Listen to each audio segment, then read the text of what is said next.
Hi there! Welcome to Story Circle! My name is Celeste, and I'm so happy to have you here on my channel. Here, I get to read your stories. So if you have a story that you want read, feel free to check in the description on how to submit your story. I'd love to read it. To kick off this channel, we're going to start with a series of modern-day folk tale. This first story we're going to read is about why does the sun rise and set the way it does? Philadelphia-based author Guy A. Sims answers this question with his series of short stories from Rife Powers and Other Too Tall Tales. Thanks, Guy, for your story. So, sit down. Do I have a story for you? Today, we're going to read Rife Powers and the Setting Sun from Rife Powers and Other Too Tall Tales by Guy A. Sims. The best place to begin any story is at the beginning.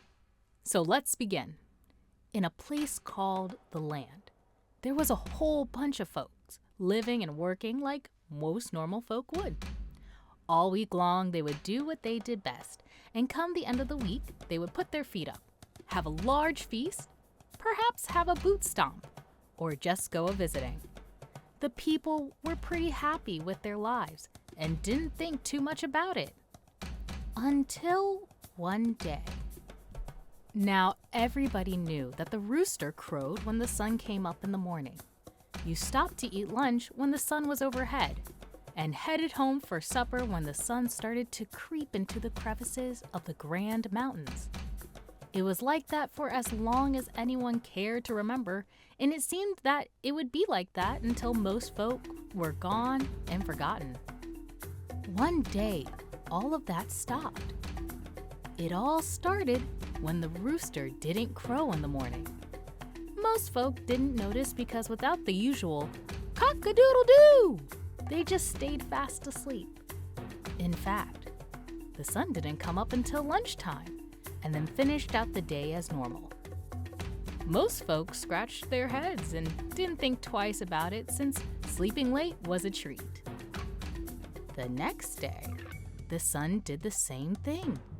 It didn't rise until lunchtime and went down maybe an hour or two before supper. On the third day, it rose extra early and set right after lunch. The folk began to worry that the sun had gone plumb crazy. Not only was this affecting their eating and sleeping, but the crops also became confused and stopped sprouting. The chickens became puzzled and stopped laying eggs. And even the baffled cows stopped giving milk. The folks were stymied by the problem of the sun. No one knew when to go to work, when to eat their meals, or what time to show up for the weekly boot stomp. They were in a terrible fix. After several months of this, they decided to call upon the one man who could solve this problem. The town's mayor went deep into the forest, crossed a bubbling creek, and reached a clearing where there was a small shack. Out in front was a pile of freshly cut lumber. The mayor could hear a whackety-whack of chopping going on out back behind the shack. Slowly, he walked around and saw a man chopping trees into lumber. That wasn't unusual for people back then, except this man was chopping the trees with his bare hands. The mayor held his breath, just watching him. Fell one tree after another. After stacking 3 piles of 6 feet high logs, the mayor spoke. "Are ye Rife Powers?" "Have been since me ma first called me that." Rife extended his hand to greet the mayor. His handshake was firm, but friendly to the mayor's surprise. "If ye be Rife Powers, then ye be the man I've been told to get." Rife asked the mayor if he wanted something to drink, since his shack was a long ways off from town. For a man who was somewhat taller than the average man, somewhat heavier, somewhat more handsome, and plenty stronger, the mayor found him to be somewhat politer. as they sipped on spring water with a little orange squirted in for flavor. The mayor explained the problem they were having with the sun. "You know," began Rife as he swallowed down the last drops of his drink, "I thought something mighty peculiar was going on. Why, the carrots I planted months ago haven't even begun to bud." "That's right. Why, we can't even get our crops to grow or animals to give. The folks are in a terrible mess and just might starve if nothing is done about this here sun. The folks want to know if you can do something. If you can fix this problem, I can promise you the people in the village will build you a new shack and make you a new set of clothes and a new outfit for each day of the week." The mayor laid down his offer. Now, Rife was a man of little means. He was quite happy in his small shack and one suit of clothing. "Look, you just go back to your folk and let me see what I can do. It may take a while, but don't start doubting me.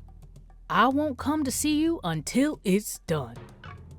Rife finished talking with a smile and pointed the mayor in the right direction to go back to town. Since he wasn't quite sure what to do, he went inside his shack and started his lunch. Just then, the sun went down. It was around supper time the next day when the sun came up. Rife figured the only way to solve the problem was to go to the source. He packed himself a small lunch and a jug of mashed oranges, and he headed into the Grand Mountains. Once at the top of the highest peak, he waited for the sun to start to go down. On this day, the sun began to go down right after breakfast. As it began to slip behind a tall mountain peak, Rife called out, "Hey there, sun! Whoa, for a minute. I'd like to talk to you." The sun crept down a little further, but then stopped. It was more than rare for anyone to ever ask the sun to stop and talk. "What you want to talk about?" boomed the sun in a loud and hot voice. "It seems that nowadays you have been keeping your own time." The sun nodded in agreement. "You know, you're right. For as long as I recall, I have been coming up early in the morning, hanging around the lunchtime, and then slipping down into the great mountains around supper. One day I got to thinking, I am the most powerful thing in this world, and I should start doing things the way I want to do." Rife just stood there. He reached into his sack and began to snack on his lunch. "You heard what I just said?" questioned the sun. "I am the most powerful thing in and around this here world." Rife just kept chewing. Watching Rife chew annoyed the sun tremendously. Its face grew brighter and brighter as it shouted, "If there be anyone more powerful than me, let him challenge me. If I am beaten, then I will do as he pleases." Rife covered his eyes, for even it was a bit too bright for him. He raised his jug to drink. After a swig or two, he said, "Look, Mr. Sun, I would like to challenge you to an arm wrestling contest. We'll meet up at the top of the world in 6 months. If I win, you go back to rising before breakfast, hanging high at lunch, and retiring at supper. Agreed?" The sun snickered and slipped away behind the great mountains. With only 6 months to the contest, Rife figured he had better start getting ready. The mayor and his people gave Rife as grand a farewell as they could, considering they were kind of weak from not getting enough sleep. They packed him a large satchel of food and drink. The mayor even allowed Rife to use one of his strongest and fastest horses. Rife told them to be patient. He would straighten this whole matter out. The townfolk wished him well, and Rife started north to the top of the world. It took Rife quite a while to reach the top of the world. He had to cross a couple of raging rivers, cut his way through some thick forest, and climb a couple of mountains before eventually ended up in a deep snow. When finally he reached the top of the world, he smacked the horse on its rear and said, "Get on home, horse. I won't need you no more." He watched the horse head back towards the town. Soon he began looking for the largest block of snow and ice in the area. He found the right one and jammed his arm into it. With his other arm, he would feed himself with food and drink the people gave him. Rife stayed right there with his arm in the ice for 6 months. It was while Rife was chewing on a frozen piece of jerky that he saw the first ray of the sun dancing on the horizon.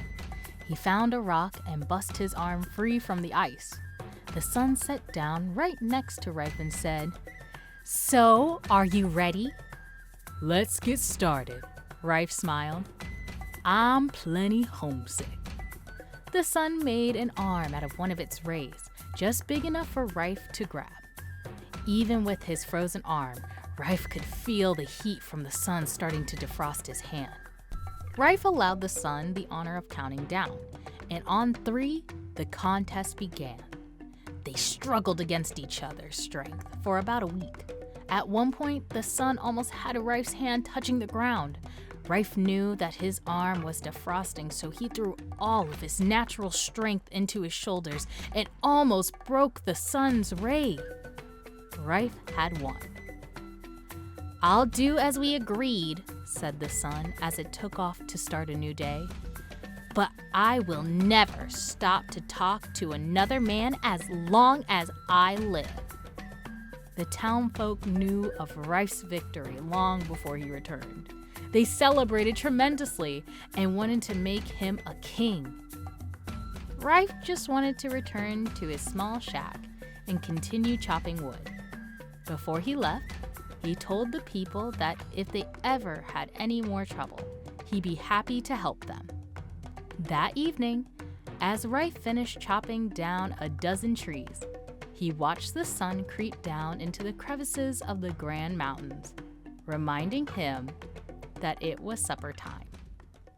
The end.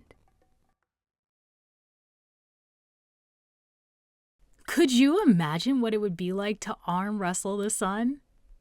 Thanks, Guy, for that awesome story. Well, that's all that I have for today. Join us next time as we continue reading more of your stories on the Story Circle. See you next time.